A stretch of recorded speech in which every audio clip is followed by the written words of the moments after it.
안녕하세요. 저 신동원입니다. 제가 이제 주로 활동을 한국진로진학정보원에서 하고 있는데요. 이 교실에 저 혼자밖에 없기 때문에 지금 다 나가셨거든요. 그래서 마스크를 벗도록 하겠습니다. 양해해 주시기 바랍니다. 작년에 설명을 잘 들었다고 하시는 학부모님도 계신데요. 사실 작년에 고등학교 선택 바로 직전에 11월 달에 요 KNS에 와서 한번 설명을 한 적이 있었는데 내용이 이제 조금 업데이트된 것도 있는데요. 주로 하여튼 그 내용이 주종을 이룰 것 같아요. 주로 의대 입시, 의대 얘기를 많이 하고 조금 더 나가서 이제 고교 선택은 어떻게 해야 될지에 대해서 1시간 정도 이렇게 말씀을 드리고 시간 되는 대로 또 질문을 이렇게 받도록 하겠습니다. 혹시 강의를 들으셔가면서 잘 이해가 안 가시는 부분이 있으면 그걸 이렇게 질문을 올려주시게 되면은 이따 원장님과 같이 질문을 받아보도록 하겠습니다. 김치삼 원장님은 아주 굉장히 오래된, 예를 들어서 이제 흉고등학교 교감이나 교장할 때도 이쪽 학원 쪽에서 우수한 학생들을 많이 알고 있거든요. 그래서 이제 우수한 학생들을 유치하기 위해서 학원 원장님들을 많이 알게 되는데 하여튼 서로 친분이 있게 되는데 그때 이제 종로학원 이민석 원장님하고 같이 여러 가지로 했던 아이들 공부시키는 법에 대해서 서로 연구하기도 하고 얘기하기도 하고 그러면서 굉장히 친했습니다. 아주 저하고 절친한 후배인데 엄청 성실하고 했던 아이들한테도 그렇고 했던 학부모님들한테도 그렇고 굉장히 했던 예의 바르게 이렇게 아주 귀하게 경청을 하고 대해 주시기 때문에 저도 굉장히 존경을 하는 그런 원장님 중에 한 분이고요. 여기 성재훈 실장님이라고 그전부터 이제 박학천 논술이라든지 제가 글도 쓰고 책도 쓰고 그럴 때 같이 그쪽에서 활동을 하시던 분이에요. 성재훈 실장님이 주로 이제 진학에 대해서 여러 대학에서 입학사정관도 하시다가 이제 KNS에서 면접이라든지 아니면 대학 상담 같은 것도 이렇게 하고 계신 걸로 이렇게 알고 있는데 하여튼 그런 인연이 돼서 고등학교 선택에 대해서 의대 입시에 대해서 매년 한두 번씩 학부모님들을 만나고 있습니다. 오늘도 하여튼 의대 입시 중심으로 해서 설명을 진행하도록 하겠습니다. 일단 대학 입시 변화를 한번 살펴보시는 게 참 좋을 것 같은데요. 일단 정시 모집이 확대가 됩니다. 올해 고3 아이들도 벌써 이미 40%로 확대된 대학이 많이 있고 서울 16개 대학, 서울대학서부터 저 광운대학까지 16개 대학을 정시에서 40%까지 뽑아라. 내년, 그러니까 이제 지금 고등학교 2학년서부터는 전부 서울대까지도 이제 정시에서 40% 뽑는 이런 정시 확대가 지속되기 때문에 수학능력 시험의 영향력이 굉장히 커졌다. 영어 같은 경우는 한 10% 가까이 1등급이 나오는데 국어라든지 수학 같은 경우는 4% 1등급이거든요. 그렇기 때문에 100명 중에서 96명은 1등급으로 못 맞는 겁니다. 그러니까 4명이 더 일반적인 학생일까요? 아니면 96명이 일반적인 학생일까요? 96명이 훨씬 더 일반적인 학생들이잖아요. 그래서 특별한 무슨 아주 엄청난 능력 있는 아이들이나 강남에서 1등급을 받는다. 수능에서도 마찬가지입니다. 재수생들이 한 20% 넘게 이렇게 그 수능을 보고 있거든요. 거기서 재수생들 2년 동안 공부한 학생들을 갖다가 앞질리기가 그거 쉽지가 않거든요. 하여튼 그래서 아무래도 국어라든지 수학 같은 데서 변별력이 있기 때문에 수능 공부 이게 쉽지 않은 거다. 앞으로 수능이 굉장히 중요하다라는 것을 말씀을 드리는 거고요. 그리고 이제 수능 최장력 기준을 정부에서 애지간하면 수시 모집에서는 없애라 이제 이렇게. 근데 의대는 거의 없앤 대학이 없고요. 이렇게 면제시킨 대학이 굉장히 많이 있습니다. 서울대 일반 전형에서도 면제시켰고 연세대학에서도 일부 학생부 종합전형에서는 수능 면제가 돼 있고요. 그렇습니다. 생활기록부가 상당히 간소화됩니다. 이제 지금 중학생들은 현재 고등학교 1학년 학생들부터 했던 수상 경력이 또는 독서 활동 같은 것이 반영이 안 됩니다. 그렇기 때문에 생활기록부도 상당히 간소화되고 또 이제 영어 국사 제2외국어 한문까지도 절대평가로, 물론 이제 영어 국사는 이미 절대평가고요. 이제 올해부터 제2외국어 한문이 절대평가로 이제 편입이 됐고요. 그리고 선행학습 금지법, 이거 예전부터 이제 강조가 됐던 건데요. 이러면서 이제 대학 범위에서, 즉 그 고등학교 범위를 벗어난 범위에서는 논술이라든지 구술 출제할 수가 없습니다. 이러다 보니까 논구술 난이도가 약간 하락한 느낌이 든다, 이런 얘기고요. 우수한 학생들이 거의 다 의대 쪽으로 빠지기 때문에 최상위권은 인문계가 지금 거의 인문계가 공동화돼 있습니다. 이 근방 학교들도 한 13개 반이 있다 같으면 자연계 반이 10개 반이고 인문계 반이 3개 반이고요.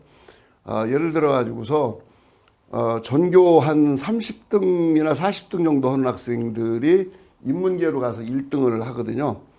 이 얘기는 무슨 얘기냐 같으면은, 인문계 최상위권, 여기는 지금 비어있다. 이 얘기는 무슨 얘기냐 같으면, 이게 강남 뭐 대치동이나 뭐 저쪽 그 서초 그쪽 지역 얘기만 국한된 게 아니거든요.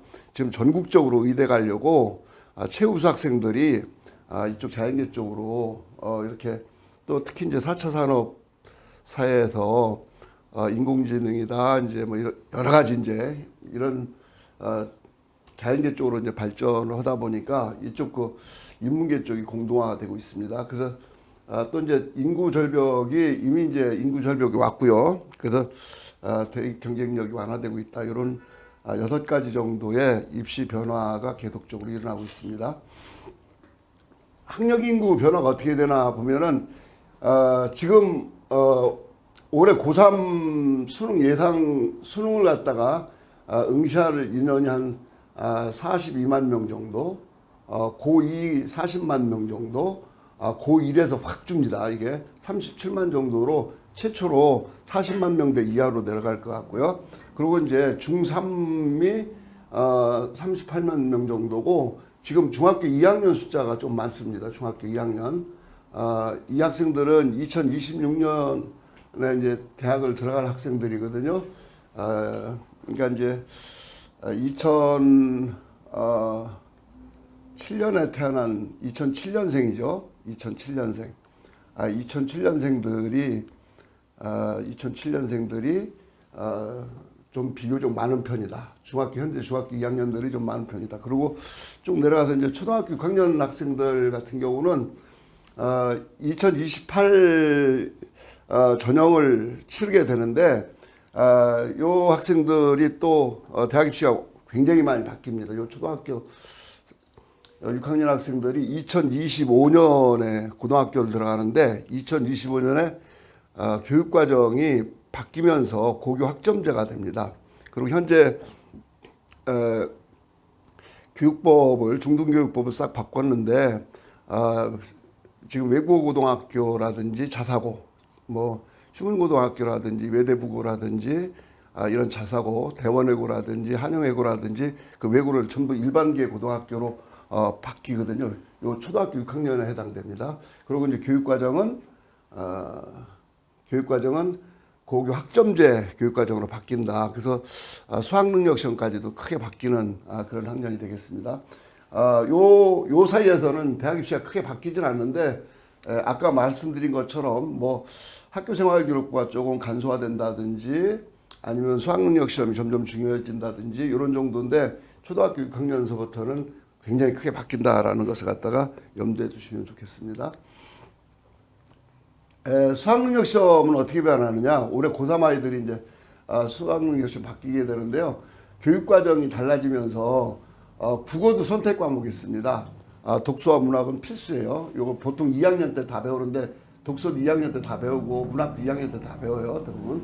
그리고 이제 3학년 때 배우는 합법과장문이라든지 언어와 매체 중에서 하나를 선택한다는 거. 수학도 2학년 1학기 때는 수학 1을 배우고 2학년 2학기 때는 수학 2를 배워요. 그러고서 이제 25% 정도는 확률 통계라든지 아니면은 미적분이라든지 기하 중에서 하나를 갖다 선택해라. 지금 자연계는 거의 모든 의대는 미적분하고 기하를 갖다가 필수로 지금, 그러니까 미적분이나 기하 둘 중에 하나만 선택해야 된다. 확률 통계한 사람은 지원하지 못한다. 이렇게 바꿔놨습니다. 그래서 확률 통계는 문과 수학이라고 하고, 미적분하고 기하 요 두 과목은 자연계 수학이라고 합니다.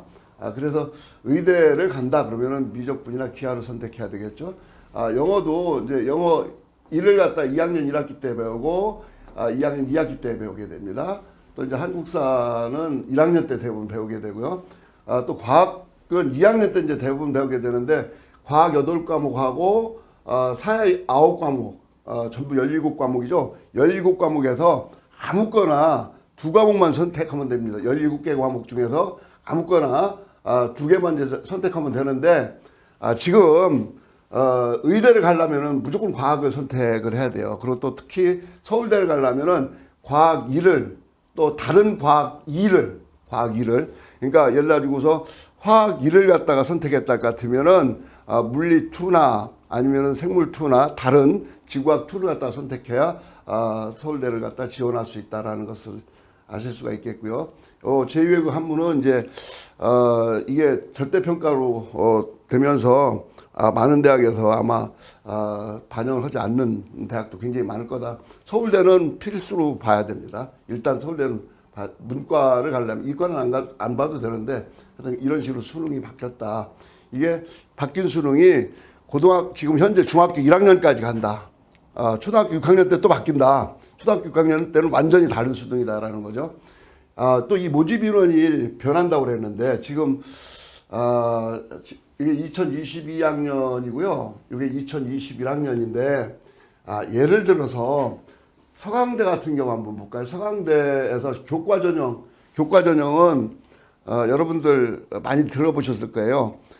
몇 등급을 맞았느냐? 국어 몇 등급, 수학 몇 등급, 아니면 뭐 과학 몇 등급, 또 사회 몇 등급, 이 각 교과의 등급을 가지고서 점수로 매겨요. 대학에서 점수를 매가지고서 그 등급 예를 들어가지고서 뭐 전 과목을 다 1등급 맞았다 그럴 것 같으면은 뭐 1000점을 주고, 전 과목을 다 2등급 맞았다 할 것 같으면 900점을 주고, 뭐 예를 들어 전 과목 3등급 맞았다 할 것 같으면 800점을 주고, 그래서 그 점수를 만들어 가지고서 1등서부터 꼴찌까지 석차를 내고, 거기서 이 모집 인원만큼 딱 잘라가지고서 합격, 그 뒤는 불합격 이렇게 따지는 거거든요. 다른 거 거의 안 보고 내신 성적이라고 하는 교과 성적만 보고 학교 생활 기록부에 나와 있는 각 교과의 주로 등급만 보고서 선발하는 것을 갖다 교과 전형이라고 그러는데, 요 교과 전형 서강대라든지 동국대라든지 뭐 아니면은 성균관대학이라든지 연세대 올해는 요 2021 입시잖아요. 올해 대학교 1학년들이 들어간 입시거든요. 올해는 한 명도 교과 전형 안 뽑았어, 이런 대학들이. 근데 여기 동국대는 교과 전형으로 약 400명을 뽑고, 서강대도 172명을 뽑고, 성균관대도 361명을 뽑고, 연세대도 올해는 하나도 안 뽑았는데 내년에 내신 성적만 가지고서 523명을 뽑는다. 이렇게 볼 수 있죠. 물론 이제 내신 성적에다가 면접을 또 보게 되는데, 하여튼 이런 교과 전형이 많이 늘었다는 걸 볼 수 있고요. 또 하나는 이제 교과 전형이 늘다 보니까 종합 전형이 줄어드는 거예요. 요 1459명에서 얼마로 911명으로 줄어들었죠. 요거 875명에서 서강대도 647명으로 줄어들었습니다. 이런 식으로 2022학년도 요 전형이 올 고등학교 3학년이 보는 대학 입시를 갖다가 2022학년도 입시라고 하는데, 그 입시가 중학교 1학년까지 쭉 내려가게 됩니다. 초등학교 6학년 때 바뀌어요. 중학교 1학년까지 쭉 내려가게 되는데, 특징이 뭐냐 할 것 같으면은 교과 전형이 많이 늘어났다. 또 하나는 뭐가 늘어났냐 같으면은 요 수능이 또 많이 늘어났어요. 수능 전형이. 수능이라는 것은 이제 정시 전형을 말하는데, 여기서 한번 전체 통계를 볼까요? 요게 원래 정시에서 요 대학들이 16,000명을 뽑았는데요. 올해는 21,000명으로다가 많이 늘어났다라는 걸 볼 수 있죠. 교과 전형도 4,600명이었는데 올해는 6,700명으로 늘어났다는 걸 볼 수 있고요. 또 종합 전형 24,000명이었는데 여기 2만 명으로 줄어들었다는 걸 갖다 볼 수가 있죠. 이래서 이제 교과 위주 및 수능 위주 전형이 증가하고, 종합 전형과 논술 전형이 감소한다라는 것을 갖다가 보시면 되겠습니다. 이제 학생부 변화도 아까 말씀을 드렸는데 일단 있잖아요. 제일 중요한 게 뭐냐 같으면은 영재 교육이라든지 발명 교육이라든지 방과후 활동 같은 거 이런 게 들어가질 않아요. 그러니까 대학 입시에 반영하지 않아요. 이 얘기는 무슨 얘기냐 같으면은 학교 교육 과정 수업 시간에 정규 수업 시간에 일어나는 것만 반영하겠다 이런 소리예요. 정규 수업 시간에 일어나 자율 활동도 정규 수업 시간에 하는 거거든요. 뭐 학급 회장이라든지 학생의 활동이라든지 이런 것이 이제 자율활동인데 그것도 반영이 됩니다. 1년에 500자씩 해가지고서 동아리 활동도 일주일에 이제 1시간 내지 2시간씩 하게 되는데 그것도 500자로 반영이 되고 있어요. 근데 소논문이라든지 이런 데서 뭐 청소년 단체 활동이라든지 이런 거는 또 대외 반영을 하잖아요. 봉사활동도 특기상이 미기재되고 예를 들어 가지고서 바깥에 나가서 혼자 개인 봉사활동 하는 게 있거든요.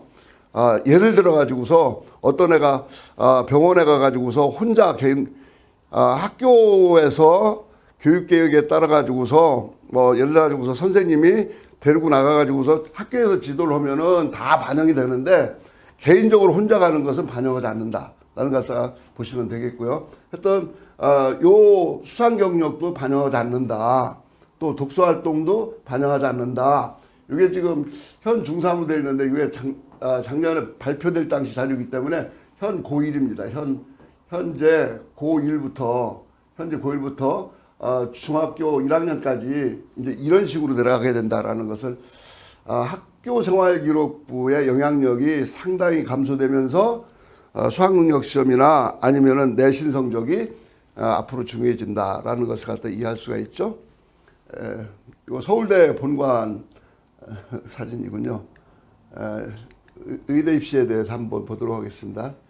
의대 입시인데요. 의대 입시 요 2022학년도 올해 고3, 올해 고2 전형은 4월 달에나 돼야 이제 발표가 돼서 한 5월 달이나 6월 달에 다시 한번 고등학교 2학년용이나 아니면 중3용으로 한번 입시 설명을 더 했으면 좋을 것 같은데요. 하여튼 현재 보면은 일단 올해 약대가 늘어났어요. 약대가 1,500명 이상. 이거 충남대학대나 부산대학대도 이제 약대로 뽑는다고 해서 이게 약학 전문 이렇게 이제 대학교 2학년을 이수한 이수한 학생들을 뽑다가 올해부터는 현재 고등학교 졸업자를 뽑는다 이거죠. 고등학교 졸업자를 뽑기 때문에 한 1,600명 정도 지원이 된다. 1,600명 정도면은 대학 하나, 대학을 예를 들어 가지고서 서울대 모집 인원이 3,200명 정도 되거든요. 그러니까 이과 모집 인원이 한 1,700명 가까이 되는데, 그러니까 서울대학교 정도, 연세대나 고려대 정도 하나 더 생기는 거나 마찬가지다. 이게 아무리 약대 커트라인이 낮다 하더라도 한양대 공대 수준은 되거든요. 그렇기 때문에 한양대 공대보다 좀 높은 대학이 하나 더 생겼다. 그러니까 그만큼 문이 넓어졌다. 우수한 학생들이 갈 수 있는 과가 많아졌다. 일단 인구가 줄어들어 가지고서 학생 수도 감소하지. 거기다 또 약대까지 증가했지. 그래서 올해 입시가 좀 복받은 입시다. 이렇게 말들을 많이 하고 있죠. 그래서 이제 의대 모집 인원은 우리가 이제 의대 중심으로 설명이 되니까요. 2,973명을 갖다가 모집해요. 2,973명을. 근데 수시에서 1,784명, 한 1,800명은 수시에서 뽑고 정시에서는 1,200명을 채 못 뽑습니다. 1,189명을 뽑거든요. 그러니까 수시에서 뽑는 인원이 많다. 치대도 마찬가지예요. 치대도 수시에서는 359명 뽑고 정시에서는 272명밖에 안 되고 그렇습니다. 이런 식으로다가 수시에서 뽑는 인원이 훨씬 어디나 다 많아요. 그렇기 때문에 수시에 대해서 관심을 가져야 된다. 이따 수시 얘기는 좀 더 자세히 얘기할 기회가 있을 텐데 하여튼 수시를 뽑는 인원이 훨씬 더 많다. 논술은 점점 줄어들고 있습니다. 이렇게 논술은 좀 줄어들고 있다라는 거. 그리고 교과 전형 내신 성적으로 뽑는 전형하고 또 정성적으로 평가를 해서 종합적으로 평가를 해서 뽑는 전형하고 숫자가 거의 비슷하다라는 것을 갖다가 알 수가 있죠. 전국 의대가 38개가 있고 뽑는 인원수가 3,000명이 조금 안 됩니다. 수험생 입장에서는 작년에 500명 늘린다고 했을 때 늘렸으면 참 좋은데 작년에 안 늘어가지고서 좀 그렇죠. 만약 500명까지 늘었으면은 약대에다가 정말 오래 그 고담애들은 복을 받는 학년이 되는 건데요. 그래서 이제 보통 이제 의대는 상위 5개를 탑5 메이저 의대라고 불러요. 서울대 135명, 연세대 110명, 카톨릭대 93명, 또 성균관대하고 울산대는 40명밖에 안 됩니다. 그리고 이제 서울에 있는 고려대, 경희대, 한양대 이런 뭐 중앙대가 이제 86명이고 이화여대가 76명으로 좀 줄고요. 나머지는 100명이 다 넘죠. 그리고 이제 수도권 아주대, 가천대, 인하대 이렇게 되고요. 그래서 이제 대략 요게 1,000명 정도 됩니다. 요게 1,000명 정도 되고 요게 1,000명 정도 되고요. 요게 한 700명 정도 이렇게 됩니다.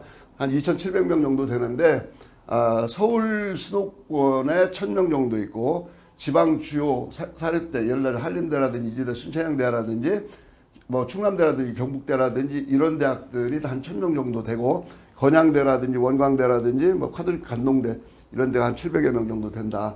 그래서 이제 우리가 이 정도 들어가면은 굉장히 잘 들어갔다. 서울대, 공대 어떤 과보다도 다 높습니다. 요거는. 그리고 이제 요 정도 들어갔다 그러면은 서울대, 공대하고 비슷해요. 서울대, 공대 중간선하고 비슷하고 요 정도 들어갔다. 서울대 중간이나 중하위 이런 거하고 비슷합니다. 그렇기 때문에 의대를 나눈다 같으면 앞에 1,000명, 중간에 1,000명, 아래 700명 이렇게 나눠가지고서 진학지도를 하게 됩니다. 이렇게 이제 볼 수가 있죠. 그 의대 입시를 조금 더 좀 보도록 하겠습니다. 의대 입시를 요게 미즈네일 내일교육이라고 하는 잡지가 있는데 제가 한 2년 동안 여기다 연재도 하고 그랬는데 여기서 한 2만 명 정도의 수험생들의 수능 성적, 요 수능 성적하고 또 이제 주요 과목의 내신 성적을 갖다가 구분을 해가지고서 봤어요. 요게 뭐냐 같으면은 요게 내신 성적이 1등급서부터 1.5등급, 수능 성적이 1등급서부터 1.5등급이니까 굉장히 우수한 학생들이에요. 아까 1등급이 어떻다고 그랬죠? 1등급이 100명 중에서 4명이라고 그랬잖아요. 4%까지니까. 그러니까 1등급은 굉장히 우수한 학생들인데 2등급이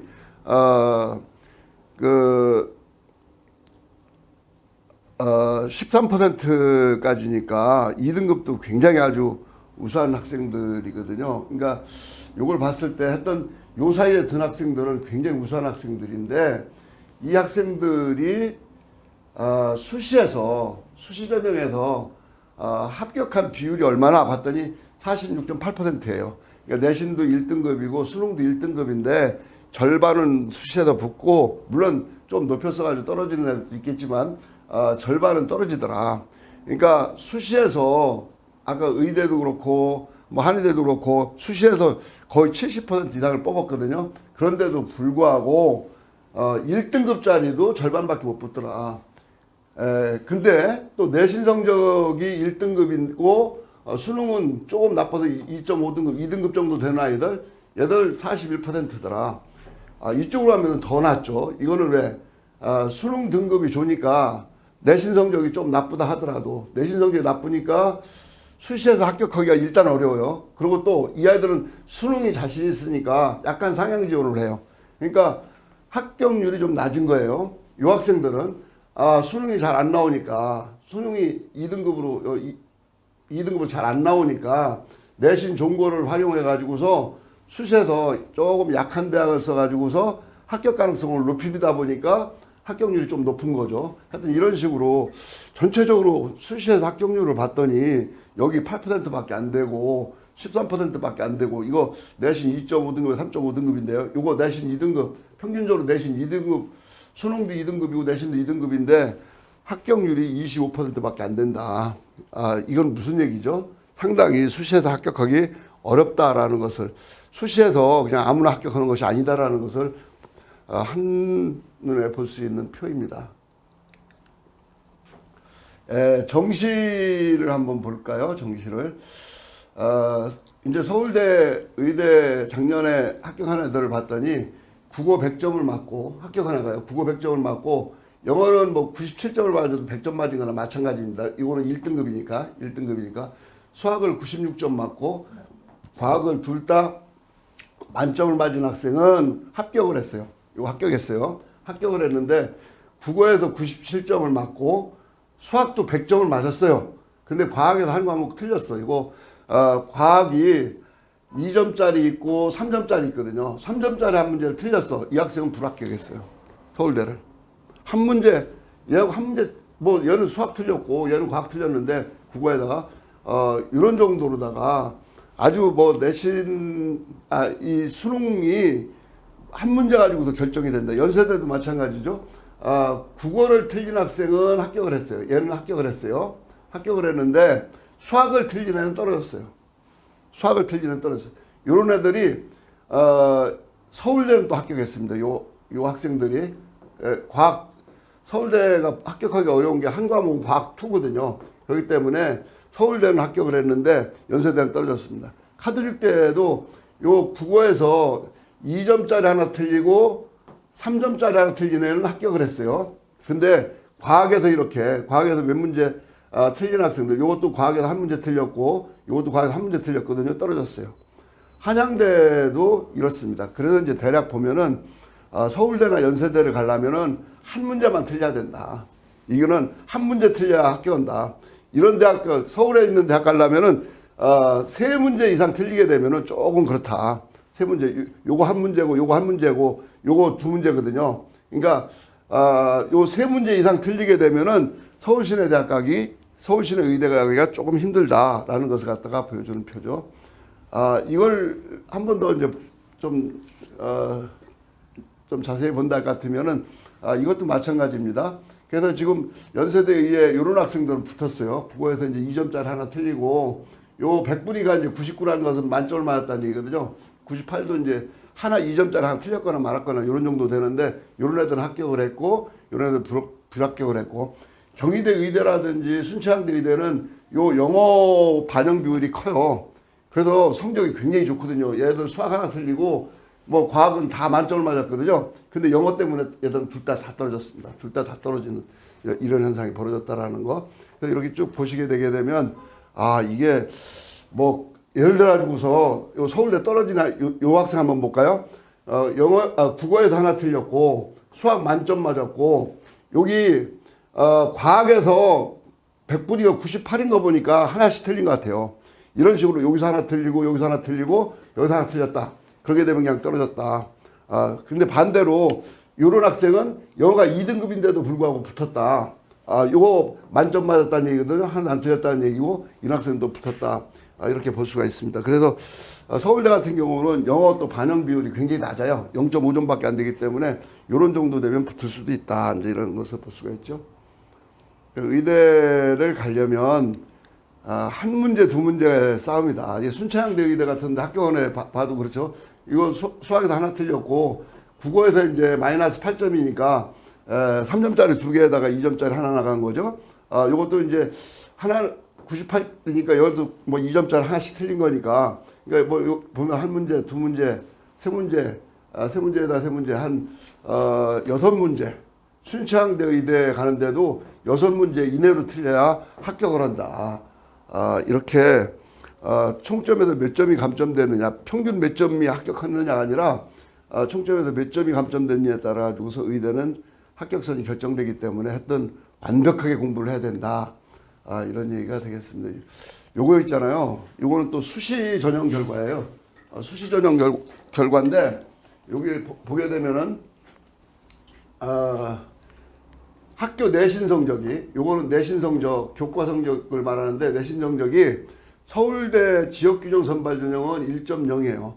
순천향대 몇 명 뽑지는 않지. 한 21명 정도 뽑는데 얘들도 1.0이에요. 인제대도 1.0이에요. 이게 물론 1.0 뭐 7, 뭐 1.08 이렇게 나갈 수는 있는데 이렇게 1.0이 나오려면은 예를 들어 가지고서 120단위를 배우거든요. 보통 우리가 120단위를 배우는데 다 1등급을 받고 전부 1등급을 받고 한 과목 5단위짜리 하나 2등급을 받았다. 다 1등급을 받고 하나 2등급을 받았다. 그랬을 때 1.07등급이 나와요. 1.07등급이. 그러니까 전 과목을 다 1등급을 받고 한 과목 정도 2등급을 받아야 합격할 수 있다. 경상대 뭐 일반 전형, 경상대 의대 뭐 알아주지도 않는 서울에서는 그런 관대도 이렇다라는 것을 갖다가 볼 수 있고요. 전체적으로 봤을 때 전부 1.1등급이니까 한두 과목, 뭐 두 과목이나 세 과목 정도 이런 정도 2등급 받고 나머지는 다 1등급 받아야 된다. 1학년 1학기 내신서부터 3학년 1학기 내신까지 5개 학기 내신 보통 120단위 정도를 반영을 하는데, 왜냐면 체육이라든지 교련 같은 거 뭐 이런 걸 반영하지 않는 교과가 많이 있으니까요. 하여튼 이런 교양 같은 과목들은 반영하지 않으니까요. 하여튼 그런 과목 빼고서는 나머지 과목을 전부 1등급을 받아야만이 수시 합격할 수 있다. 요거 지금 수시 합격은 이거는 대기업 자료입니다. 70% 컷이고요. 그래서 보면은 쭉 보면은 뭐 고신대라든지 전북대, 고신대가 대략 의대에서 마지막 라인인데 지역인재 특별전형이라 가지고서 요 부산에 있는 애들만 지원할 수 있는데, 거기도 내신 성적이 1.2등급 70% 컷이 1.2등급이었다라는 것을 갖다 볼 수 있고요. 근데 이제 아주 밑바닥이 1.4등급 정도 되니까 내신 성적이 굉장히 좋아야 된다. 물론 뭐 수능 내신이 뭐 3등급, 4등급, 5등급이라도 수능만 잘 봐서, 예를 들어 가지고 수능에서 틀린 거 하나도 없으면은 서울대 의대도 가고 연대 의대도 갈 수는 있거든요. 하여튼 근데 수시에 합격하려면은 이렇게 내신이 중요하다라는 것을 갖다가 볼 수가 있습니다. 의대 입시는 이제 수시로 합격하자, 이제 이렇게 타이틀을 정했습니다. 수시 학생부 종합전형이라고 하는데, 학생부 종합전형이 무엇이냐 같으면은 요 학생부에 나타난 교과 성적도 보고 또 봉사활동이라든지 독서 기록이라든지 수상 기록이라든지, 지금 중학교 아이들은 수상 기록 안 봅니다. 근데 일단 이런 학교에서 생활한 것을 전체적으로 보고, 또 각 교과 선생님이 세부 능력 특기사항에다가 중학교에서 학교 생활을 끊어보면은 뭐 사고력이 뛰어나며 수업 시간에 집중도가 높고 발표를 잘하며 이렇게 써주는 세부 능력 특기사항이 있어요. 그런 거를 전체적으로 평가를 해서, 종합적으로 평가를 해가지고서 선발하는 전형이에요.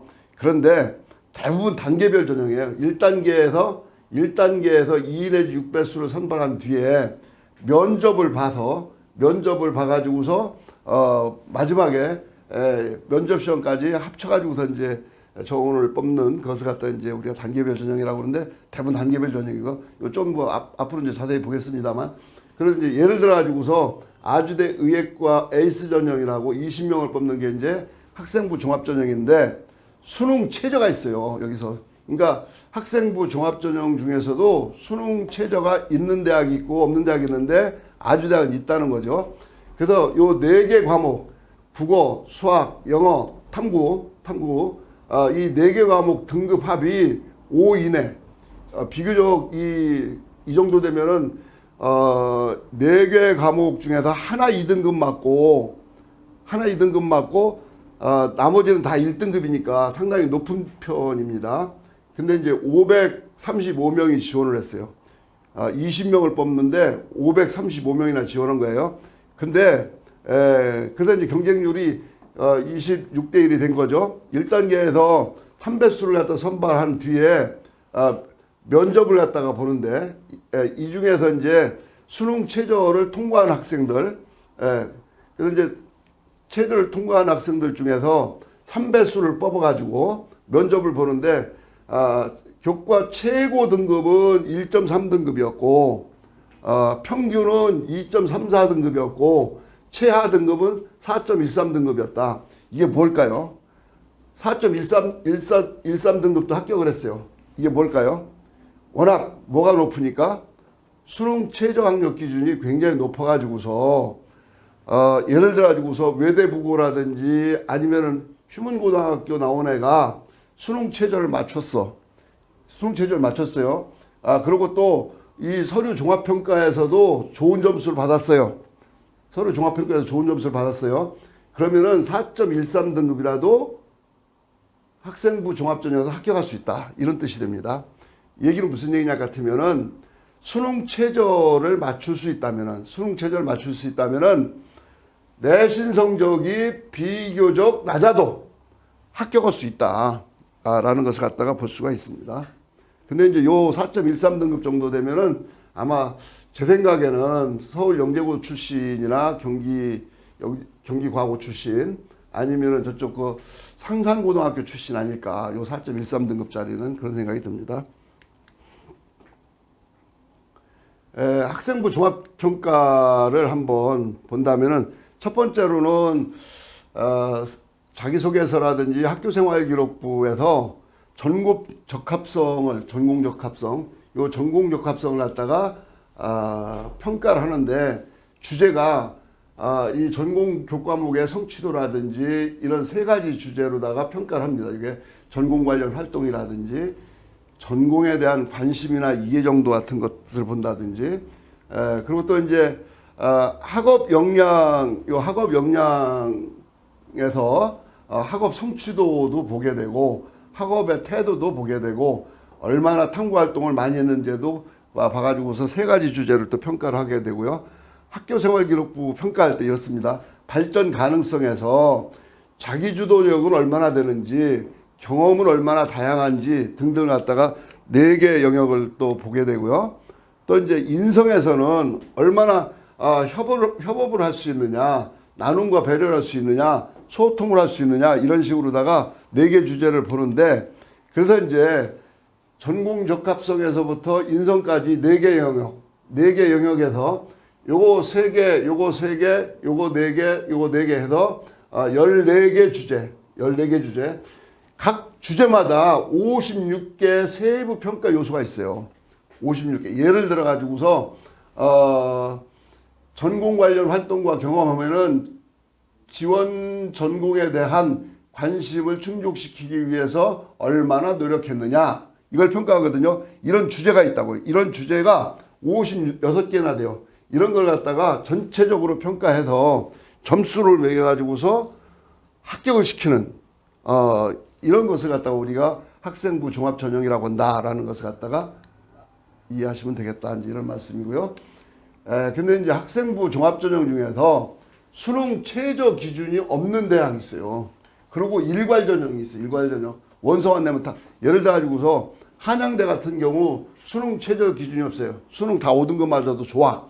근데 36명을 모집하는데 학생부를 종합적으로 평가해서 내신 성적이라든지 수상 경력이라든지 봉사활동이라든지 학생부만 종합적으로 평가를 해가지고서 36명을 뽑겠다 이런 소리예요.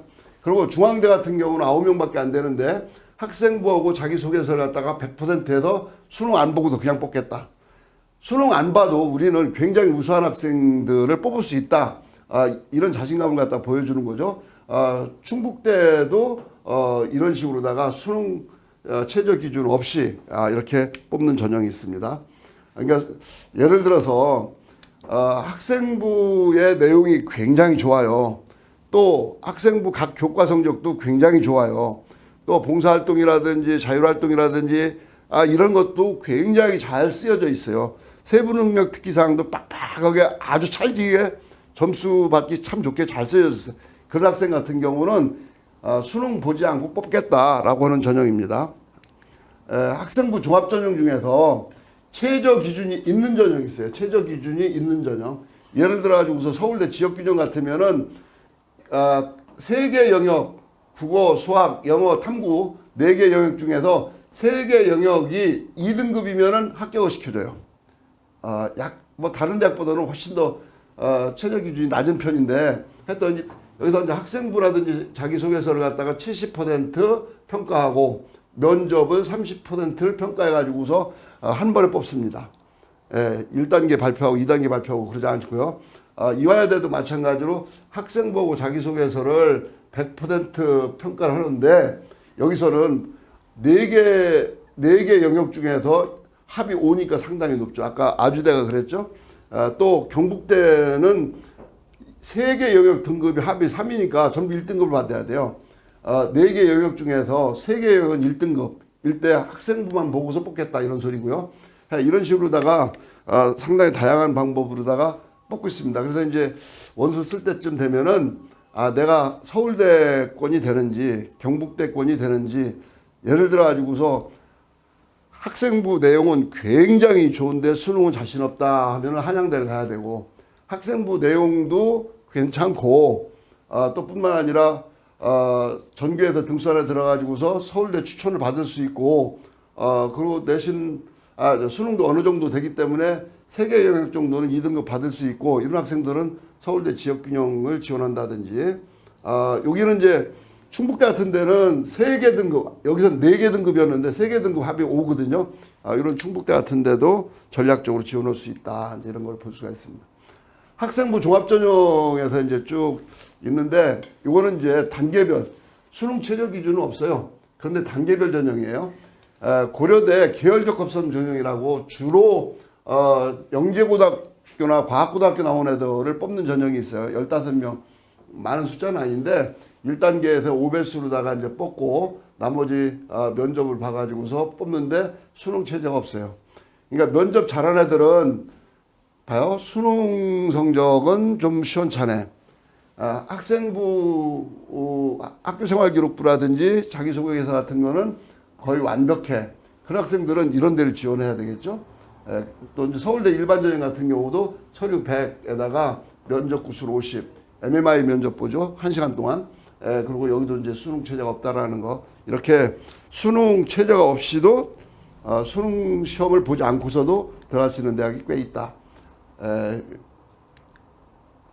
요거는 이제 수능 최저 기준이 있는 단계별 전형입니다. 이렇게 이제 쭉 보게 되면은 거의 모든 대학이 이제 다 이런 전형에 속해 있는데 굉장히 높다라는 걸 뭐 3개 영역이 1등급이어야 된다는 둥 3개 영역 등급 합이 5 요런 데 이제 카톨릭 관동대가 제일 수능 최저 기준이 낮은 데예요. 요게 3개 영역 등급 합이 5가 가장 보면 3개 영역 등급 합이 4이고 3개 영역 등급 합이 4고 뭐 다 이런 식이잖아요. 4개가 등급합이 5고 이런 식으로 굉장히 수능 최저 기준이 높다라는 것을 갖다가 볼 수가 있고요. 하여튼 거의 모든 대학들이 수능 최저 기준이 있는 단계별 전형을 한다.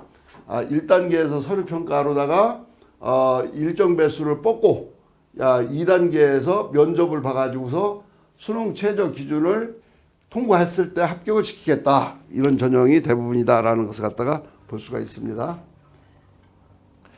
그런데 학생부 교과라는 게 있어요. 이거는 교과 성적, 우리가 흔히 말하는 내신 성적만 봐가지고서 뽑는데 예를 들어서 부산대학 같은 경우는 학생부 교과 등급만 뽑게 되는데요. 학생부 교과 다른 거 하나도 안 보고 했던 이래가지고 수능 최저만 맞추면은 내신 성적이 좋은 학생은 보통 뭐 1.1등급 이런 정도가 이제 합격선이 되는데 이런 식으로 뽑는 대학이 있다는 거죠. 그래서 이제 여기는 이제 전남대학은 또 출결을 보고요. 고려대학은 서류도 보고 면접도 보고요.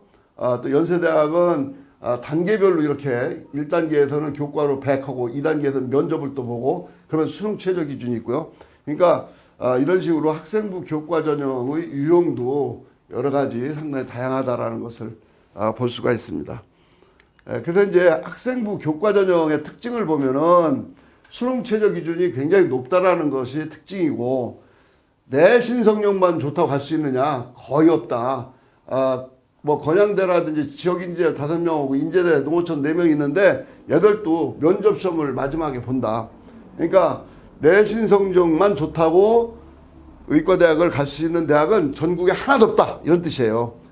최소한 면접이라도 봐야 된다. 면접이라도. 이 면접에서 수학 능력이 얼마나 되는지 학업 역량이 얼마나 되는지를 마지막으로 평가해서 선발이 된다라는 것을 볼 수 있죠.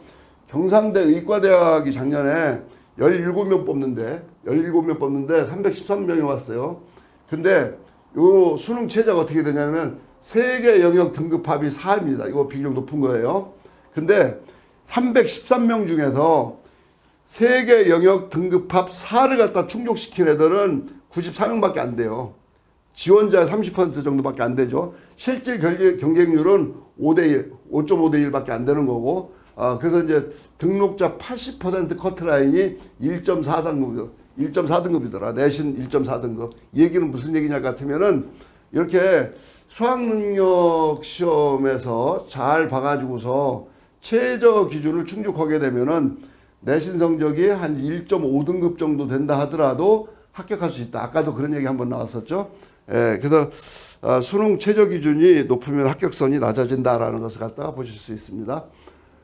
요 수시 모집에서 이제 논술 전형이 있는데 많지 않아요. 아까도 봤지만 한 뭐 90명 조금 넘는 그런 정도 인원인데 서울에는 연세대도 이쪽 저 원주에 있는 미래 캠퍼스에서만 보고 있고 뭐 경희대가 이제 이렇게 가지고서 뽑고 카톨릭대도 뽑고요.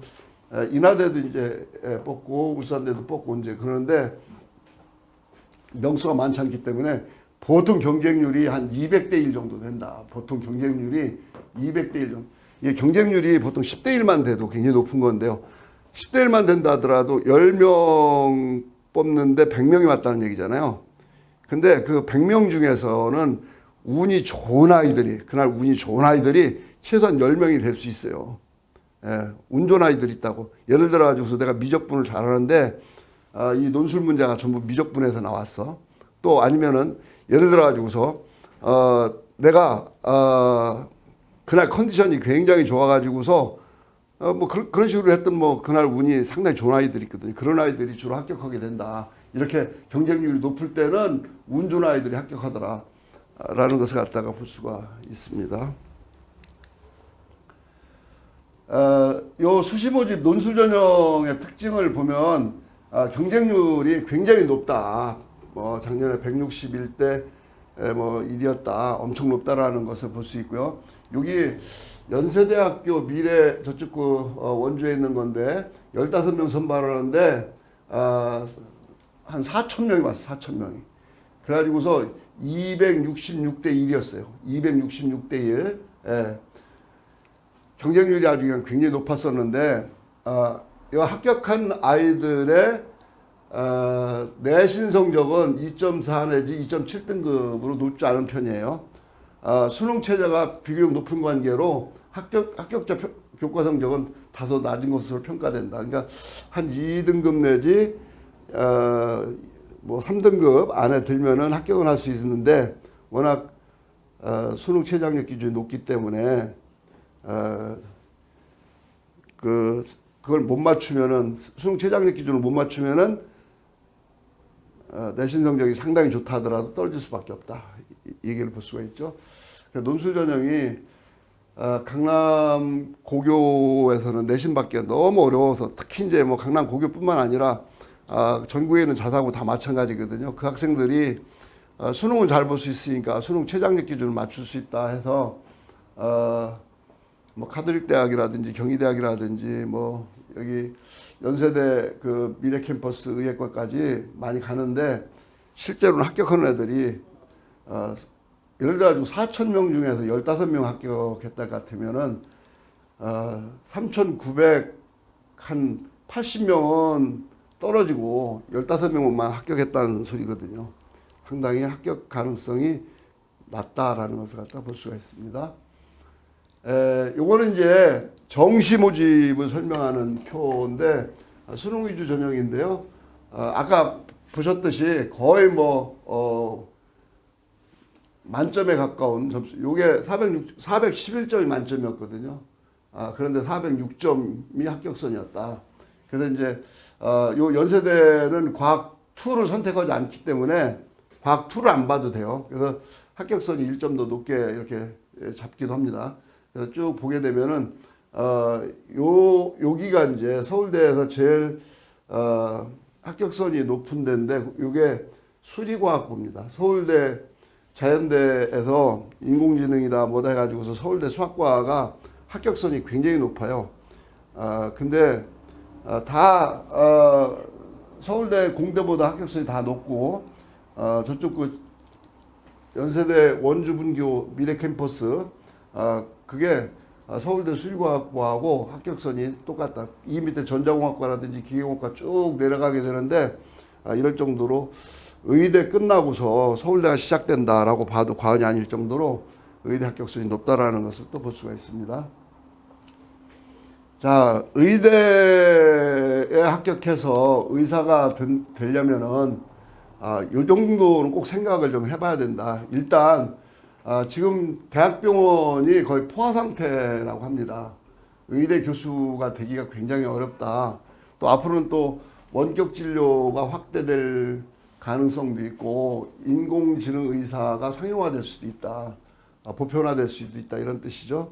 그래서 20년 뒤에 이제 의대 가게 되면은 20년 뒤에 이제 사회 나오게 될 텐데 남학생 같은 경우는요. 여학생 같은 경우는 의대 6년에다가 레지던트 인턴 해가지고서 한 5년 하게 되면은 한 11년 뒤에 나오는데 남학생들은 36개월 일반 사병으로 가게 되면은 육군이 18개월 군 복무 기간이 18개월밖에 안 되는데 의대 나와가지고서 만약 그 공보위로 간다든지 아니면 군의관으로다가 군대를 가게 된다면 36개월을 만 3년을 갖다 근무를 해야 돼요.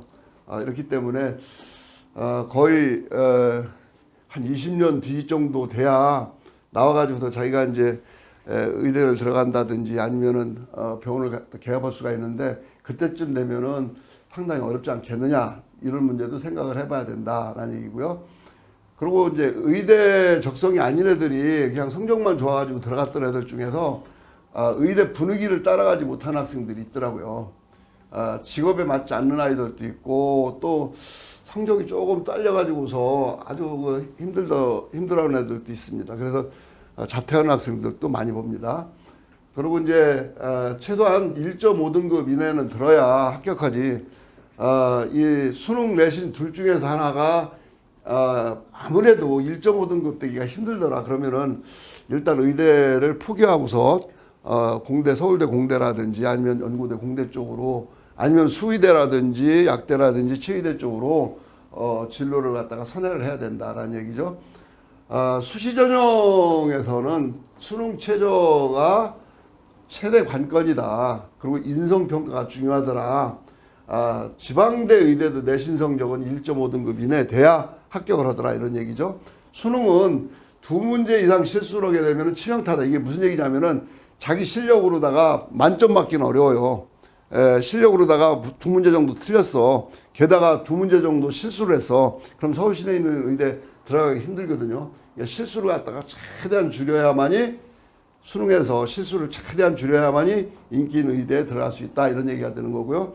논술은 여기 그런 얘기가 있네요. 했던 의대 논술 전형 평균 경쟁률이 162대 1이니까 거의 200대 1입니다. 그러니까 이게 논술로다가 합격한다라고 하는 거의 200대 1 되는 거를 갖다가 내신 성적이 나빠서 예를 들어 가지고서 내신 성적이 나쁘고 수능 성적이 나빠 가지고서 어쩔 수 없이 논술로다가 수시원서 6장을 쓰는 애들이 있는데 그 학생들은 거의 다 떨어집니다. 아주 가장 비극적인 일이죠. 6개 원서를 다 떨어진다는 게.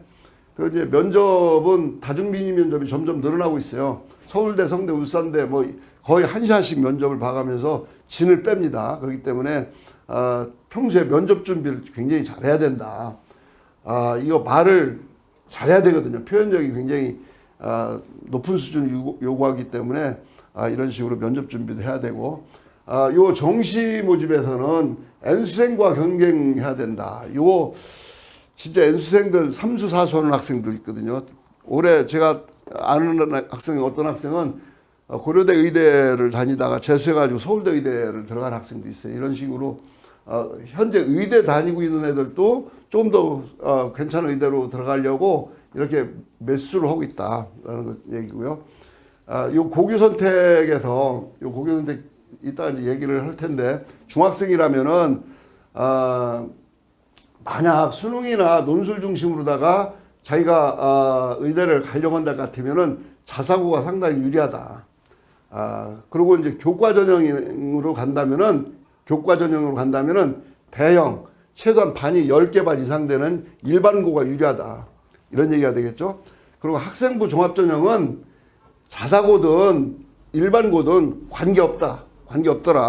유불리가 없더라. 그래서 이제 의대 진학 경험이 많은 학교에 진학하는 것이 더 좋은 진로 지도를 받을 수가 있다, 이런 얘기가 되겠죠.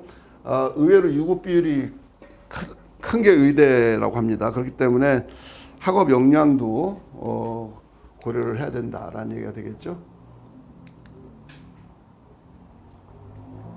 고교 선택에 대해서 간략하게 설명을 드리도록 하겠습니다. 일단 어떤 학교를 가야 되냐, 이 소통이 활발한 학교가 최고입니다. 이게 왜 그러냐 같으면요, 했던 나를 중심으로 해서 친구들하고 사이가 좋아야 스터디 그룹도 만들 수 있고 자율 동아리도 만들 수 있고 서로 독서 동아리도 만들어 가지고서 뭔가 자기 역량을 갖다가 높일 수가 있거든요. 또 선생님하고도 소통이 활발해야 돼요. 왜 그러냐 같으면은 선생님이 나에 대해서 얼마나 알고 있느냐에 따라 가지고서 학교 생활 기록부가 달라져요.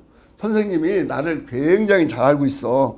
그러면 나의 장점을 학교 생활 기록부에다가 굉장히 현실감 있게 세세하게 디테일하게 꼼꼼히 써주실 거라고요. 그러면 좋은 학생들을 받을 수가 있죠. 또 뿐만 아니라 학부모님들의 활동이 활발한 학교가 좋아요. 이 학부모님들의 학교와 학교 이런 쪽과 이 활동이 활발하거나 아니면 소통이 활발하게 되면은 일단 뭐가 중요할 것 같으면은 학교가 학부모님들 얘기를 굉장히 많이 수용을 하게 됩니다. 학교가 또 어떻게 보면은 어느 정도 폐쇄된 조직이거든요. 근데 이제 학부모님들이 얘기를 하게 되면은 상당히 다른 학교 또 아니면은 더 좋은 이런 제도 같은 걸 받아들여 가지고서 학교가 발전할 수가 있습니다. 그래서 소통이 활발한 학교를 찾아야 된다. 예를 들어 가지고서 너무 그냥 파쇼적으로 너무 선생님이 학교가 주인이 되고 학생이라든지 학부모는 그냥 그렇게 활발하게 활동하지 못하는 학교 같은 경우는 소통이 활발하지 못하기 때문에 학생부 종합전형에 결코 유리하다고 볼 수가 없는 것이죠. 요거 이제 수능과 교과 성적이 일치하는 학교, 이게 뭐냐 같으면은요, 어떤 학교에 보면 이게 이제 수능 성적이고 요게 내신 성적인데, 내신 성적 예를 들어 가지고서 여기에 학생들이 주로 있다. 이건 뭐죠? 내신, 이게 수능이 나쁜 애들이 좋은 내신이라는 소리잖아요. 이 얘기는 무슨 얘기냐면 수능은 5등급인데 내신은 2등급이야. 이거는 학교에서 수능식으로 공부할 수가 없어요. 왜냐면 같은 반에서 5등, 6등, 뭐 7등 하는 애들이 내신 등급이 2등급인데 그 아이들한테 수능 문제를 가르쳐 주려고 봤더니 수능 실력이 5등급밖에 안 돼. 그러면은 수능에서도 수능 문제 중에서도 아주 쉬운 문제만 가르쳐 줘야 된다고요. 그렇기 때문에 성적이 많이 떨어지는 애들이죠. 여기 있는 애들은 어떤 애들일까요? 여기 있는 애들은 내신은 4등급인데 수능은 1등급이에요. 이것도 별로 좋지 않습니다. 이런 애들이 수능 성적만 좋고 내신 성적은 다 버리기 때문에 대학 입시에서 불리해요. 여기는 내신 성적이 불리해서 대학 입시에 떨어지게 되는 거고, 이쪽은 수능 최장력 기준을 채우지 못해 떨어지는 거예요. 여기는 수능 등급이 4등급, 5등급 가지고서 수능 최장력 기준을 어떻게 채우냐고. 여기는 내신 성적이 4등급, 5등급인데 수시에서 어떻게 들어가느냐고. 못 들어가는 거죠. 그렇기 때문에 일반적으로 봤을 때 수능 성적과 내신 성적이 서로 이렇게 대략 일치하는 고등학교를 가는 게 좋다. 조금 열악한 아이들이 모여있는 학교도 별로 의미가 없고, 너무 아주 우수한 아이들만 집중적으로 모여있는데도 의대 가는 데는 불리하고, 그렇기 때문에 내신 성적이라든지 수능 성적이 거의 일치하는 이런 학교를 갖다가 찾는 것이 좋다. 근데 실제로 보면은 이게 강남학교, 강북학교를 전부 합쳐가지고서 상관계수를 구해봤더니 상관계수가 1이면 완벽하게 일치하는 거고, 근데 0.79면은 거의 뭐 완벽하게 일치하는 거나 마찬가지거든요. 이거 상당히 강한 상관관계를 가지고 있기 때문에 일단 했던 수능 성적과 교과 성적이 대략 일치하는 고등학교, 너무 아이들이 성적이 떨어지는 고등학교에 가가지고서 내가 완전히 1등을 해가지고서 내신 잘 받아가지고서 의대 가야지 라고 했을 때 그 학교에서 가르쳐주는 수능 수업의 수준이 수능의 중간 정도도 안 된다 이거죠. 그러니까 수능에서 최장력 기준을 못 맞출 가능성이 크다는 거예요. 물론 뭐 수능 최장력 기준이 없는 뭐 한양대 의대라든지 몇 개 의대는 있지만은 그거는 워낙 그 좁은 문이기 때문에 들어가기 상당히 어렵고, 이렇게 수능 성적과 교과 성적이 어느 정도 일치되는 고등학교 갔을 때 수능도 잘할 수 있고 내신도 잘할 수 있다, 이런 것을 갖다 볼 수가 있습니다.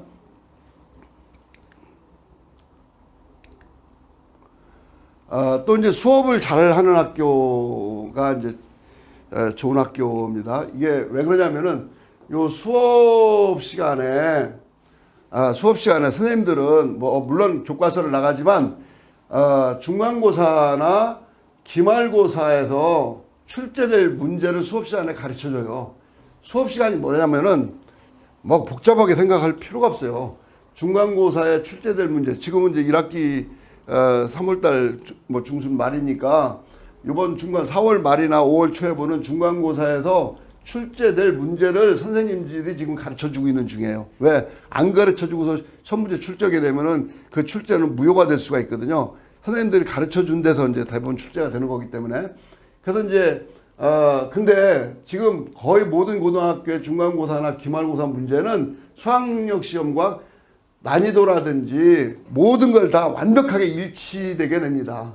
요 휴문고등학교 같은 데 가면은 했던 뭐 글자 크기까지도 편집 형태까지도 수능과 완벽하게 일치하고, 또 예를 들어 가지고서 국어 45문항 푸는데 80분을 주거든요. 그러면은 50분 동안 1시간 시험 시간이 50분이니까 50분 동안 28문제를 푸는 거예요. 그래서 50분 동안 28문제를 풀으라고 해가지고서 이렇게 문항수까지도 수능 시험하고 일치를 시켜가지고서 이렇게 출제를 하고 있습니다. 그렇기 때문에 이 얘기는 무슨 얘기냐면은 수업을 잘 들으면은 중간고사, 기말고사 시험 문제 가르쳐주는 시간이니까 중간고사를 잘 볼 수도 있고, 중간고사가 완벽하게 수학능력 시험과 일치하기 때문에 수능도 잘 볼 수가 있다. 이 얘기는 무슨 얘기냐? 중간고사 잘 보는 애들이 수능도 잘 본다, 이런 얘기가 되는 거거든요. 그리고 이런 과정을 체험활동이라든지 아니면 생활지도라든지 이런 걸 갖다가 학교생활기록부에다가 충실하게 기록을 해준다. 그래서 학생부 종합전형까지도 완성이 된다라는 것을 갖다 볼 수가 있는 거죠. 그래서 이걸 갖다 5위 일체라고 하는데 1. 수업, 2. 평가, 3. 수학능력시험, 4. 대학별고사, 5. 학생부의 충실한 기록에 의한 학생부 종합전형, 이렇게 돼가지고서 5가지 종류가 있는데 이 5가지 종류가 수업에 다 혼합이 돼서 들어가 있어야 된다. 수업으로 해결이 된다. 그래서 이제 수업을 잘하는 학교를 꼭 찾으셔야 된다, 이런 얘기가 되겠습니다. 또 이제 그 네 번째는 이 변화하는 대학 입시, 워낙 대학 입시가 이제 빨리 아까 제일 처음에 얘기했듯이 대학 입시가 이렇게 빨리 변하거든요. 이런 입시에 잘 적응하는 학교.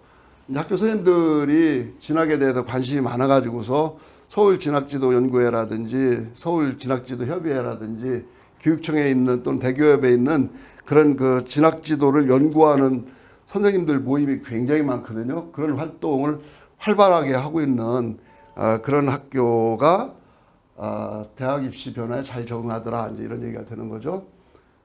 요 근방에서 이제 진학 실적이 좋은 학교를 몇 개를 보면은 이게 이제 내일신문, 강남내일신문, 요 강남내일신문에서 발표를 한 건데요. 요 4월 4일자에 2019년 4월 4일자에 발표한 건데 휴문고 단대부고 진선여고가 발표가 됐더라고요.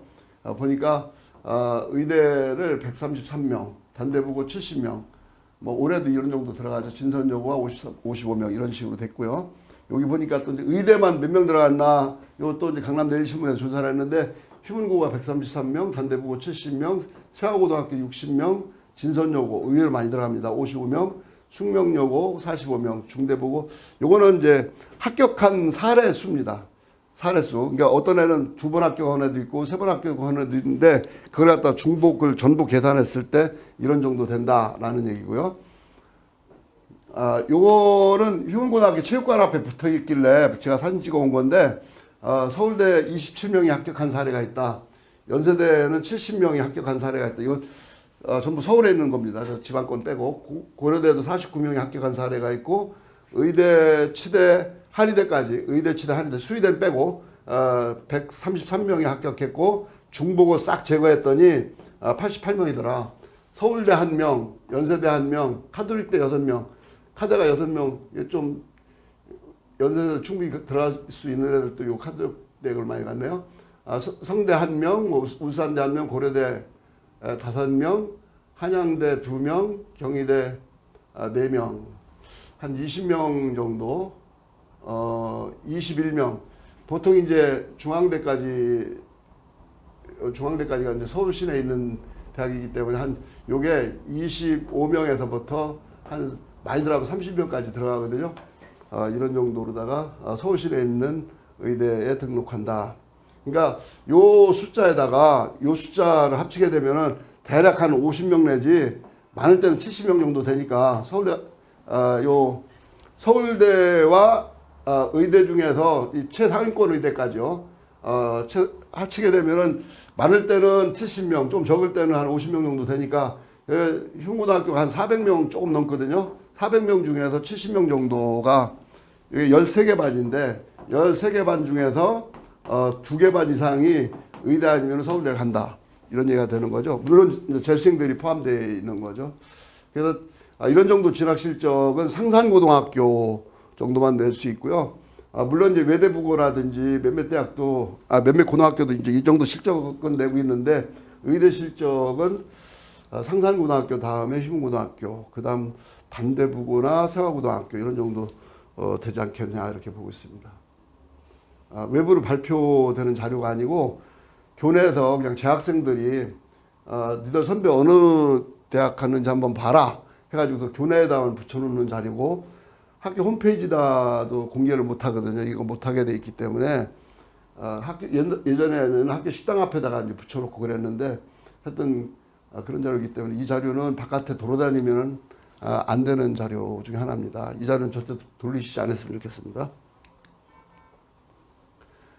자녀가 원하는 학교를 또 이제 보내는 게 좋다라는 거죠. 그래서 이제 아이들이 매일 생각하는 거라든지 또 아이가 가지고 있는 목표라든지 꿈 같은 것들이 늘 바뀌거든요. 하루에 뭐 한 번씩 바뀌고 2번씩 바뀌고 뭐 이런 애들이기 때문에 이게 성장이거든요. 그렇기 때문에 부모님들이 이렇게 변하는 아이들을 모르는 것은 아주 상당히 당연한 일이에요. 그렇기 때문에 어른들은 제대로 된 정보를 주도록 하고, 선택은 아이가 하고 선택에 대한 책임도 자녀가 져야 된다. 이게 중2 정도서부터는 이제 아이한테 이런 자율적인 자세를 가르치는 게 참 중요하다.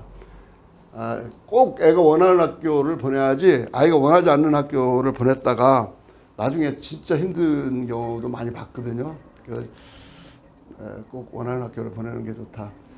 그래서 이제 일단 아이가 이제 어떤 고등학교를 선택했으면은 그 학교에 제대로 좀 적응을 해야 되겠죠.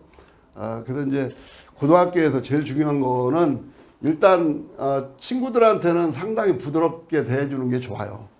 워낙 경쟁이 치열한데 그 치열한 경쟁 속에서 친구한테 모나게 대한다거나 또는 박하게 대하게 되면은 친구가 또 그걸 갖다가 또 나한테 모나게 대하고 박하게 대해요. 경쟁이 치열한 상태에서. 그러면은 분명 그것이 학교 폭력으로 가고 분명 그게 싸움으로 가고 사회 나쁨으로 간단 말이죠. 특히 이제 기숙사 생활을 하는 학생들한테는 굉장히 중요합니다. 하여튼 친구들한테는 아주 유순하고 친구를 배려하고 경청하고 친구를 갖다 우애해주고 외유로 나가야 되고, 또 자기 스스로는 굉장히 강해야 돼요. 자기 스스로는 굉장히 강해야 되고 늘 페어플레이 공정한 게임을 갖다가 그걸 갖다 강조를 해야 됩니다.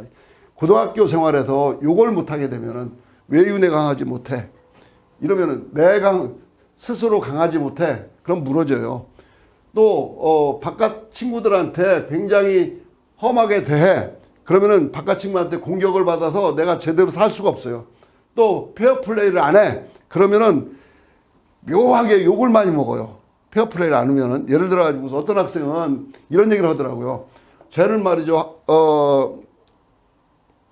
수업 시간에 선생님한테 뭐 문제 출제하냐고 자꾸 물어본다는 거예요. 선생님, 이건 시험에 출제되나요? 그래가지고 선생님이 그런 건 출제되지 않는다. 네, 이건 출제되나요? 그건 출제될 수 있다. 이렇게 이제 물어보는데, 그 뒤에 있는, 옆에 앉아 있는 애가 그런 얘기를 하더라고. 쟤는 너무 선생님한테 시험 문제에 대해서 집착을 한다.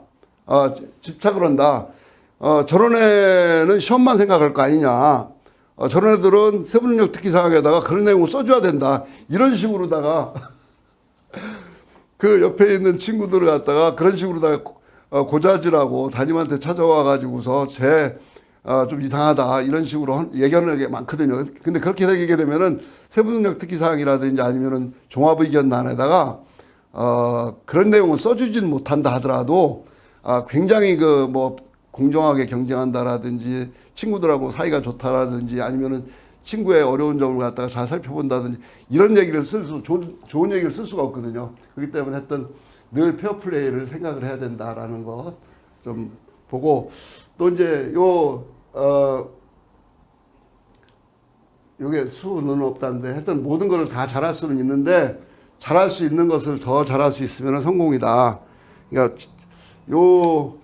뭉쳐야 찬다. 이 사람들이 전부 뭐 국가대표 뭐 이렇게 다 금메달 받은 사람들인데 축구하는 거 보니까 이거 뭐 동네 조기 축구보다도 이 올림픽에서 금메달 받을 정도면 얼마나 대단합니까? 그런데도 불구하고 조기 축구한테도 번번이 지더라고요.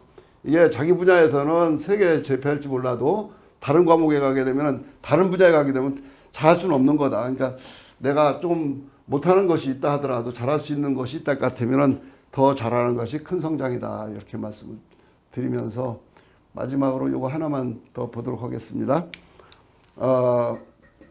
고려대학, 이게 이제 작년에 수시에서요. 요 32명이 추가 합격이 됐어요. 그러니까 고려대가 33명을 딱 발표를 했더니 나 연세대 합격했습니다. 나 카톨릭대학 합격했습니다 하고 전부 서울대 합격했습니다 하고 전부 그러니까 등록을 취소한 애들이 32명이나 되는 거예요. 또 학교 추천 전형에서도 35명이나 되는 거예요. 여기 성균관대학 같으면은 굉장하잖아요. 여기 25명 뽑는데 25명 합격했더니 계속 다른 학교로다가 이 아이들은 전부 연세대 아니면은 서울대학에 등록했을 걸. 서울대 같은 데는 뭐 합격하면은 등록 안 할 리가 없잖아요. 다 등록 오니까 충원한 인원이, 추가 합격된 충원 인원이 하나도 없는 거예요.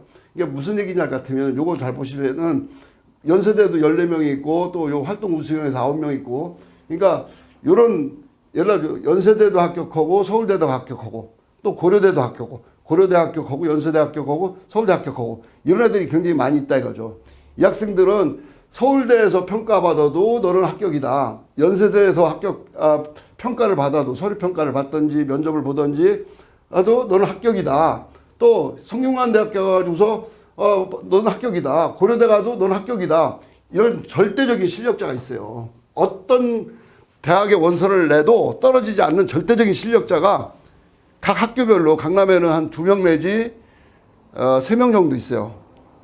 서울대는 조금 어렵긴 한데 하여튼 그렇게 쟤 뭐 서울대를 가든 연세대를 가든 뭐 고려대를 가든 다 합격할 것 같은데 이런 애들이 좀 있습니다. 이런 애들을 갖다가 절대적인 실력자라고 하는데, 이 절대적인 실력자가 되려면 오늘의 결론이 되겠습니다만, 첫 번째는 학교 시험을 무조건 잘 봐야 돼요.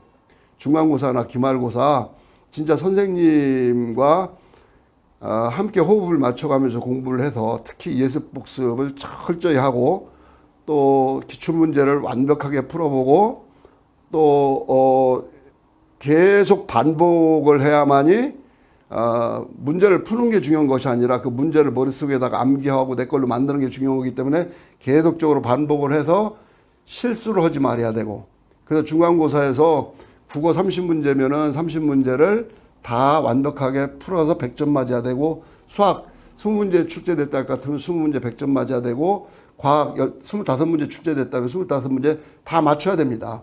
이런 식으로다가 완벽하게 중간고사나 기말고사 시험 공부를 해야 되는데, 첫 번째가 예습이고 두 번째가 복습이고, 세 번째가 기출문제 풀이고, 네 번째가 반복이다. 이게 아이들이 반복을 싫어해요. 근데 공부 진짜 잘하는 애들은 반복을 굉장히 좋아합니다. 공부하기 싫어하는데 반복을 짜증난다고 하고 지루하다고 하고 시간 안 간다고 하는데, 실제로 공부 잘하는 애들은 문제 풀고 답 맞춰보고 문제 풀고 답 맞춰보고 이런 식으로 아주 그냥 그 기계적으로 반복을 해요. 그 반복을 잘하는 애들이 나중에는 중간고사나 기말고사에서 수학능력 시험까지도 실수를 하지 않더라. 예습한다, 또 수업 시간에 열심히 듣는다, 또 복습한다, 기출문제 푼다, 이게 다 반복이거든요. 이렇게 반복을 철저히 해가지고서 중간고사나 기말고사를 완벽하게 보는 것이 첫 번째 절대적 실력자가 되는데 관문이다. 첫 번째 관문이다. 두 번째는 뭐냐면은 하브루타, 이 유태인들이 말하는 하브루타 수업이 굉장히 좋은 것 중에 하나입니다. 하브루타 학습법이라는 게 제일 좋아요. 그래서 이제 한 3명 정도가, 그래도 최소한 서울대권 정도 되는 아이들 3명 정도가, 스터디 클럽을 딱 만들어서, 스터디 그룹을 딱 만들어가지고, 7교시까지 수업이 끝나면 4시 반입니다. 4시 반서부터 한 5시 반이나 6시까지, 저녁 먹기 전까지 어떤 교실이라든지 교정에 괜찮은 장소에서 3명이 그날 수업을 갖다가 서로 물어보고 대답하고 물어보고 대답하고 물어보고 대답하고를 전 시간 1교시부터 7교시까지 중요 과목만 이렇게 1시간 반 정도만 하면은 그날 거 수업 받은 게 완벽하게 복습될 수도 있고, 또 잘 모르는 것은 제가 어떤 부분을 잘 모른다라는 것을 확실히 알 수 있어요. 내가 국어의 이 부분이 약하다, 쟤보다. 또 수학의 이 부분이 또 약간 모자란 것 같다. 이런 걸 갖다가 자기의 장점과 단점을 확실히 파악할 수 있어요. 이걸 갖다 메타인지라고 하잖아요. 이 메타인지 학습법과 하브루타 학습법을 갖다가 실천할 수 있는 것이, 그 학습법 두 개가 최고로 좋은 학습법인데, 그게 바로 스터디 그룹을 만들어 가지고 오후에 1시간 학원 가기 전에 4시 반부터 6시까지 1시간 반 동안 서로 친구들하고 토론하는 겁니다. 요거 굉장히 중요하다. 이걸 3년 동안 하루에 1시간 반 정도씩 만약 했다 같으면은 중간고사, 기말고사 시험을 굉장히 잘 보는 거는 말할 것도 없고, 더 좋은 거는 이 의대 면접이 MMI 면접이라 이게 100분 동안 보는 면접 시험도 있어요. 심한 경우는. 나중에도 인턴이나 레지던트 할 때 그때 면접이 그렇습니다.